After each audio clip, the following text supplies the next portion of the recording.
And we are the Coalition, loud and proud, outrage porn-free, civilly disobedient media, broadcasting today on Bald Hill Road in Warwick, Rhode Island. We are outside the Ashley Kalus for Governor headquarters at 1301 Bald Hill Road. Behind us, you can see one of the two components of today's big announcement. A rock and roll tour bus has been commandeered for a rock and roll campaign, somebody could say. Cool. All right. So neat, yeah. Big picture of Ashley. I think you're going to see this on the highways and the byways of Rhode Island. And is it fair to say you just want people to give you a quick honk when they see it? I would love that, as long as they're being safe while they do it. It's such a mom answer, but yes, absolutely. I'd love you to show your support, but be safe. All right. The second big announcement today was, of course, Jessica De La Cruz, the Senate Minority Leader for your state of Rhode Island State Senate, has joined the campaign as campaign director. And powerhouse campaign, regardless of where you stand in Rhode Island politics, because I know everybody's excited about Tuesday, but there's a whole wild world that's going to open up Wednesday morning at about 6 in the morning, I got a feeling. Maybe even that night. So Ashley, I got a few minutes of your time. A couple of things. When last we saw each other, it was at the NAACP debate. Yes. And I was given an opportunity to pose a question to the assembled candidates. And it caught a few people by surprise when I asked about solitary confinement and ending it here in the state of Rhode Island as it's currently practiced. For people who haven't followed me before, we are in violation of United Nations rules. We are, as a result, under United Nations standards, a torture state. 23-hour-a-day incarceration, no natural sunlight, substandard food, no mental health provisions for people suffering. And on top of that, we put people in boxes for weeks and months, in some cases years, and we expect them to be just fine when they come out. You came out right away, right out of the box, and said you were opposed to it. So come just a little bit closer. Okay. And because we're on Bald Hill Road, I asked you to speak a little loudly, but that was a natural response. That was not a consulted or thought about response. Talk to us about where you stand on solitary confinement. Solitary confinement is torture. I mean, I guess what you're going to get with me is the truth. I am not a politician, and I will tell you the truth. And the truth is that solitary confinement is torture, and it should end. And what I found very disrespectful is that I believe you asked the governor what he thought about it, and he laughed. And if he's for it, then he can just say it. But he laughs things off that aren't serious. He doesn't answer serious questions. And that's the sort of behavior that you get from somebody who, like him, he's just not fit to serve in office, which is why I'm going to be here. If he even makes it out on Tuesday, which is still unknown. Yeah. Let's talk soccer stadium for a few minutes. This past week, a dust-up occurred, and I'm being kind, between a member of the Commerce RI board, Mr. McNally, a gentleman who's got, regardless of how you might feel about individual politics, a distinguished lifetime career as the senior level management for one of the largest construction companies on the planet. Interestingly enough, after being initially in favor of the original iterations of the project, under its current form, he came out and was opposed. He was opposed to how the information was delivered to the board. He doesn't think the numbers make sense. Let me ask you something. For someone who's operated at a very high business level, is it ever appropriate for the chairman of a board, in this case Governor McKee, the governor is automatically chair of Commerce RI, to excoriate a member of the board for having an opinion about a public project publicly? Is that ever appropriate? I mean, I talk a lot about good government, and I think that what you see with the McKee administration is this sort of punitive action towards whistleblowers and people who speak the truth. So I'm not surprised when I hear that, and I don't think that it's appropriate. I think it's a failure of his leadership, but it's also something that I know well.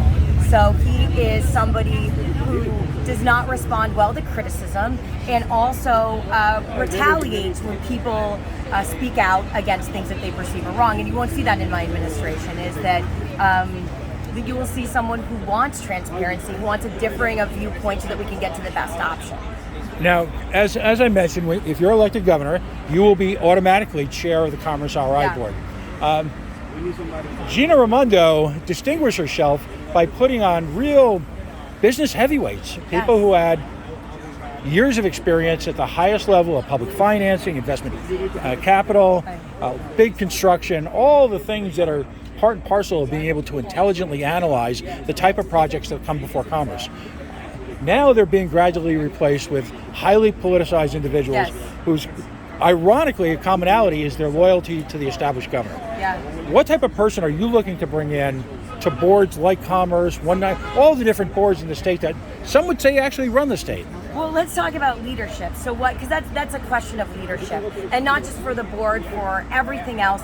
Is in a Kalus administration, people will be selected for what they know, not who they know. And so I said it in my introduction to the people of Rhode Island when I was talking about my campaign, is the days of a know a guy are over. Because it works for the insiders, but it does not work for Rhode Island. And that is what you're seeing with the governor, is that he uses a know a guy system, and Rhode Island suffers because of it. So you would see that end with me. If you're qualified, then you're great. It'll be fine. But with him, it's more about loyalty and insider deals than it is about what's right for Rhode Island. And you see it with the soccer stadium. You talked about how the project changed over time.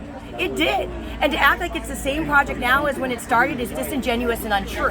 And I think that having a board member that comes out and speaks the truth is something that is admirable. And it's something that Rhode Island needs. Is we need people who are willing to speak the truth to power and hold individuals accountable. And I plan to make sure that Rhode Island is a state that is run well. I will be a competent administrator. It sounds simple, but that is what you need in a governor. Somebody who's not beholden, somebody who just wants to do the right thing by Rhode Island. You do not get that with Governor McKee. You get even less. You get a corrupt governor who's under FBI investigation. It is embarrassing. He is an embarrassment to our state, and I don't even know if he's going to make it out of the primary, but this behavior, it keeps on continuing. You'd think that he would be a little bit humbled by what's happened to him, but instead he's emboldened, and Rhode Island deserves so much better than that. You're inaugurated, I believe, either January 1st, January 2nd. Yes. Will you attempt to put some type of brakes on the stadium project at that point? There's going to be a lot that we're doing. I will make sure that we, and you talk about, I think Governor talks about the cards that he's been dealt with, the budget and all of those things. Mm-hmm. I mean, there will be a lot of cards that will have been dealt, and what you'll get with me is an honest broker that will really try to make sure that Rhode Island is better. There are other things, but yeah, the stadium project does not make sense. Corporate welfare does not work for economic development. And that is why Rhode Islanders are so cynical about economic development programs, which is unfortunate because they can really be a force for good. Because the economic development programs can actually be things that build for the future of our state, and that's what's going to be needed as we go into a recession, is we need somebody who's going to undertake public projects that are going to be for the public good, not for private interest. And that's what you'll see with me. And there'll be a lot of holding people accountable. Because I want to say, don't tell me you love Rhode Island as you rip it off. Don't tell me that. I love Rhode Island, and I expect anybody who professes to love our state to stop ripping it off. We deserve so much better. Thank you very much. You've got, now this is, the spotlight right now is on the primaries. Give us a few places you'll be over the weekend. I'm going to be all over. I think we might publish our schedule. I'm looking for help here because I'm not sure if we're going to do that. But we will be all over the state. I know, we just look for us online. I think we're going to start telling people where we're going to be because I really want the chance to get to meet potential voters. I also would ask that you vote in a primary. I have one as well. It's not the same sort of primary that's on the Democrat side, but it still exists, and you should go out and vote no matter what. And I'll just remind people that, yes, Tuesday is a primary. If, in fact, you're registered as an independent or non-declared, you can be a Democrat or a Republican for a day. And you could stay a Republican because it's a great party to be part of. So, but you can. Thank you for that. It's helpful. People don't always know, and it's helpful to let them know that. Very good. Ashley Kalus, again, we're right outside of headquarters. A spanking new bus. Again, I don't know if I have either Who or Rolling Stone.